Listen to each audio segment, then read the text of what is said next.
تو یہ مسئلہ چھڑ گیا نسخ آیات، نسخ احکام کا۔ اب رہا یہ سوال کہ احکام کے منسوخ ہونے یا آیات کے منسوخ ہونے کا جو مسئلہ قرآن کریم میں، کہ قرآن کی آیاتیں منسوخ ہو جاتی ہیں، کسی کی تلاوت منسوخ ہو جاتی ہے، کسی کو حکم منسوخ ہو جاتا ہے، کسی کی تلاوت و حکم دونوں منسوخ ہو جاتے ہیں، تو کیا یہ نسخ قرآن کریم میں واقع ہوا یا نہیں، یا صرف امکان کی حد تک ہے؟ اس کے بارے میں دو بڑے مذہب ہیں۔ جمہور مفسرین اہل سنت والجماعت کا مسلک یہ ہے کہ نسخ نہ صرف ممکن ہے بلکہ واقع بھی ہوا ہے، واقع بھی ہوا ہے یہ نسخ، اور یہ نسخ آیات ہوتا ہے، اور یہ اللہ تبارک و تعالیٰ کا منشا مرضی ہے۔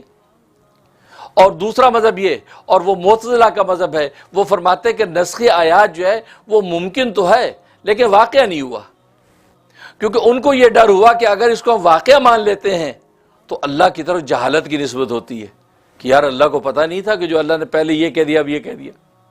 تو اس ڈر سے انہوں نے یہ کہہ دیا کہ نہیں، ممکن ہے، نسخ ہو سکتا ہے لیکن یہاں واقع کوئی نہیں ہوا۔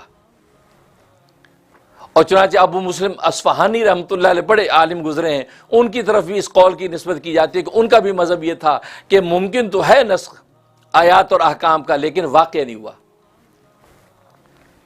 اور اس کو بطور دلیل کے مثال دیتے ہیں، جیسے لو کان فیما آلیۃ الا اللہ لفسدتا، کہ اگر زمین و آسمان کے اندر دو خدا ہوتے تو زمین میں فساد پھیل جاتا۔ تو فرمایا کہ دیکھو یہ امکان کو بیان کیا جا رہا ہے، واقع نہیں ہے۔ ممکن ہے ایسا اگر ہوتا تو یہ ہو جاتا، لیکن ہوا تو نہیں، ہوا تو نہیں۔ تو اس لیے فرمایا بالکل اسی طریقے سے ممکن ہے کہ منسوخ کیا جا سکتا ہے ایک آیت کو، ایک حکم کو، اللہ کر سکتے ہیں، اللہ اس پہ قادر ہے، لیکن اللہ نے کیا نہیں ہے، انہوں نے یہ کہا۔ لیکن صحیح مذہب، حق مذہب یہ ہے کہ باقاعدہ نسخ ہوا، منسوخ ہوا۔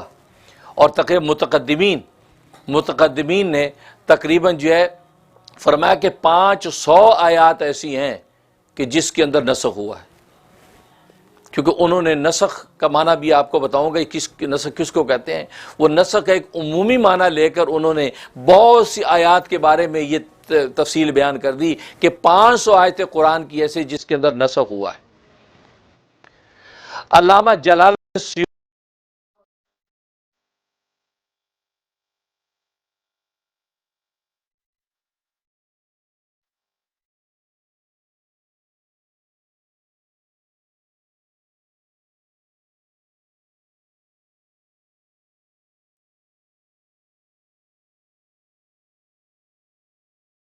سے زیادہ میں نسخ نہیں ہوا، باقی تطبیق کر دی کہ یہ اس کی تطبیق، یہ اس کی تطبیق، اس سے مراد یہ، اس سے مراد یہ۔ صرف 5 آیتیں ایسی ہیں کہ جس کے اندر باقاعدہ نسخ ہوا ہے۔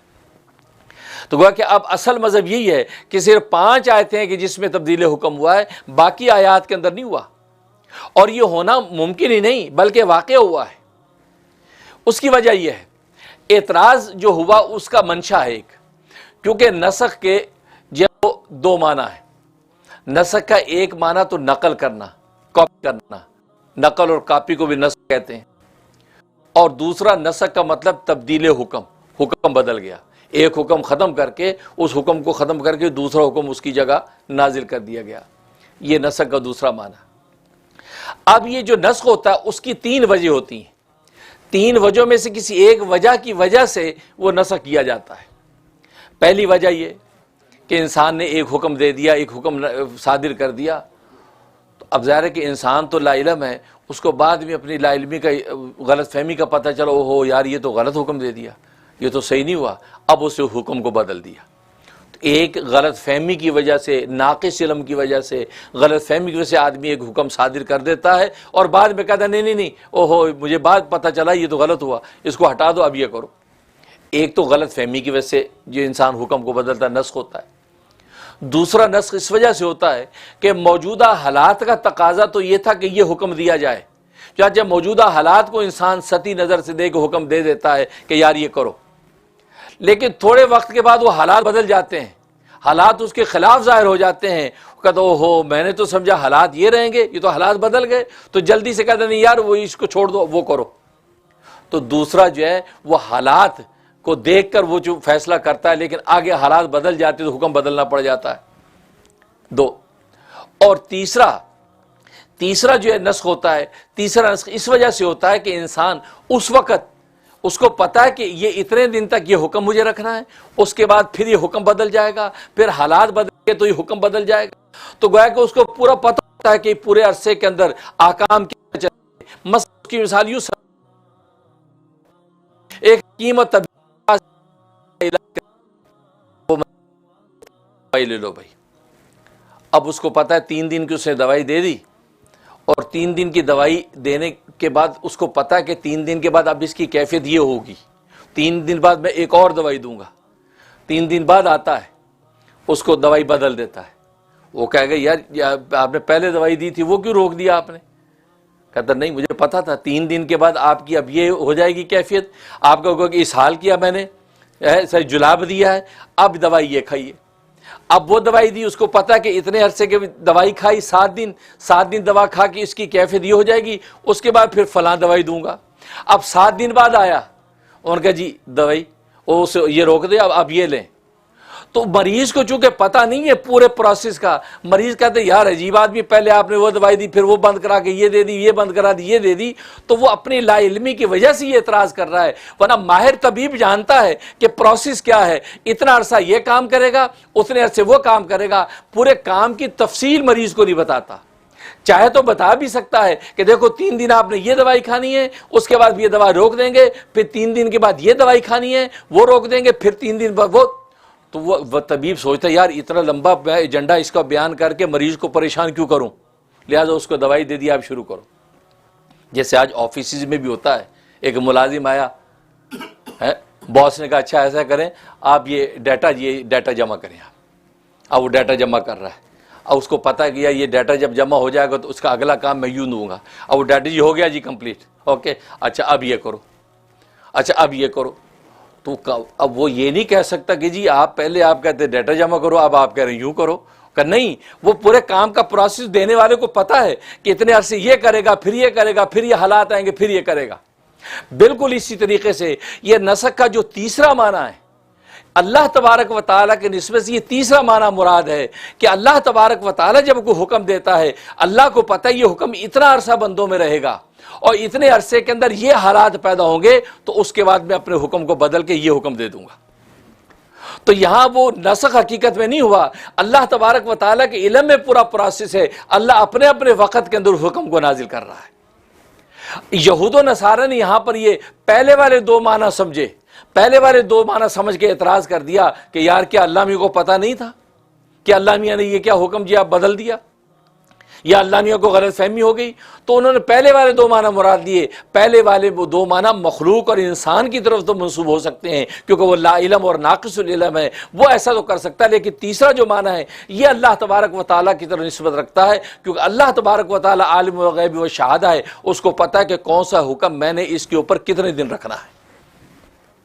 اس لیے اللہ تبارک و تعالیٰ نے فرمایا کہ ناتی بخیر منہا، ہمیں پتا کہ کتنا عرصہ یہ حکم رکھنا ہے، پھر اس کو منسوخ کر کے اس سے بہتر حکم ہم نے لانا ہے، پھر اس کو منسوخ کر کے اس سے بہتر حکم لانا ہے. تو گویا کہ یہی وجہ ہے کہ جتنی شریعتیں آج تک چلی آئی ہیں تمام شریعتوں کے اندر نسخ واقع ہوا ہے. اللہ نے ایک حکم دیا، اس کے بعد منسوخ کر دیا، روک دیا، پھر دوسرا حکم دے دیا، حالات کو دیکھ کے پھر تیسرا، اور اللہ کو پتہ یہ حالات آئیں گے تو حکم بدلتا چلا جائے گا. تو بالکل اسی طریقے سے یہی جواب دیا کہ اللہ تبارک و تعالیٰ قرآن کریم میں جو احکام کو منسوخ کرتے ہیں وہ خدا نہ خواستہ اللہ تبارک و تعالیٰ کے جہل کی علامت نہیں ہے، یا اللہ تبارک و تعالیٰ کو کوئی غلط فہمی نہیں ہو گئی ہے، بلکہ اللہ کو پتہ ہے کہ کتنے عرصے کون سا حکم میں نے رکھنا ہے. چنانچہ یہ وجہ ہے کہ قرآن کریم میں اللہ تبارک و تعالیٰ نے بعض ایسے احکام کہ جن کی تلاوت کو قائم رکھا اور حکم کو منسوخ کر دیا. جیسے عزیز و اقارب کے لیے وصیت کرنا، عزیز و اقارب کے لیے وصیت کرنا قرآن کریم میں آیت موجود ہے کہ عزیز و اقارب کے لیے اپنے ورثہ کے لیے وصیت کر سکتے ہیں. یا یہ عدت وفات 1 سال کی قرآن کریم میں موجود. تو تلاوت موجود ہے لیکن حکم منسوخ ہو گیا ہے. اب لا وصیت لوارثین، یہ خبر واحد آ گئی، اس خبر کی وجہ سے جو لا وصیت لوارثین فرما دیا کہ اب جو وہ اس کے لیے وارث کے لیے وصیت نہیں ہے بلکہ اس کے حصے متعین ہیں، ان حصوں کے مطابق تقسیم کیا جائے گا. تو دیکھو یہاں پر تلاوت موجود لیکن حکم جو ہے وہ منسوخ ہو گیا. اور دوسرا حکم موجود تلاوت منسوخ. جیسے رجم کی آیت ہے، رجم کی آیت جو ہے وہ قرآن کریم میں موجود نہیں. رجم کی آیت کی سنسار کر دو تو رجم کی آیت جو ہے وہ منسوخ ہو گئی، لیکن حکم موجود ہے کہ آج اگر کسی سے جو ہے وہ صادر ہو جاتا ہے زنا، بوڑھے سے بھی صادر ہو جاتا ہے تو اس پر جو ہے رجم ہوگا، اس کو رجم لگایا جائے گا. لیکن قرآن میں آیت موجود نہیں جس پر لوگ واویلا کرتے ہو جی یہ کوڑے مارنے کا تو حکم ہے لیکن رجم کرنا، سنسار کرنا تو قرآن میں کہیں نہیں ہے. تو قرآن کے اندر اس کا حکم اس کا موجود، لیکن اس کے الفاظ منسوخ ہو چکے ہیں. اور تیسرا یہ کہ جس میں حکم اور تلاوت دونوں کی دونوں منسوخ ہو جاتی ہیں. لہٰذا یہ بہت سی آیات، بہت سے احکام ایسے ہیں. لہٰذا لکھا کہ سورۃ احزاب جو سورۃ بقرہ جتنی بڑی تھی، سورۃ احزاب سورۃ بقرہ جتنی بڑی تھی، لیکن وہ باقی حصہ سارا کا سارا اس کا حکم بھی منسوخ ہو گیا اور تلاوت بھی منسوخ ہو گئی. ایون ہے کہ بعض دفعہ صحابہ اکرام جو ہے، اور آگے جو فرمایا کہ بنون سے اب بھلا دیتے ہیں ہم، بعض دفعہ صحابہ اکرام جو نماز پڑھ کے اندر جو تلاوت کرنے لگے سورت بھول گئے.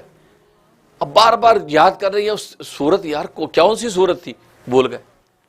یہ صبح کو رسول اللہ صلی اللہ علیہ وسلم سے ملے کہ یا رسول اللہ صلی اللہ علیہ وسلم وہ کوئی سورت فلاں سورت ہم تلاوت کرنے کے سورت بھول گئے، آپ ذرا بتائیں وہ سورت کیا ہے. تو نبی پاک صلی اللہ علیہ وسلم فرمایا کہ اللہ نے وہ صورت اٹھا لی ہے، وہ تمہارے دلوں سے محو کر دی کہ وہ ننسیہا، اللہ نے بلا دیا. اب وہ اللہ کو اس کو قائم رکھنا مقصود نہیں ہے، اب اس کی جگہ اللہ دوسری نازل کر دی.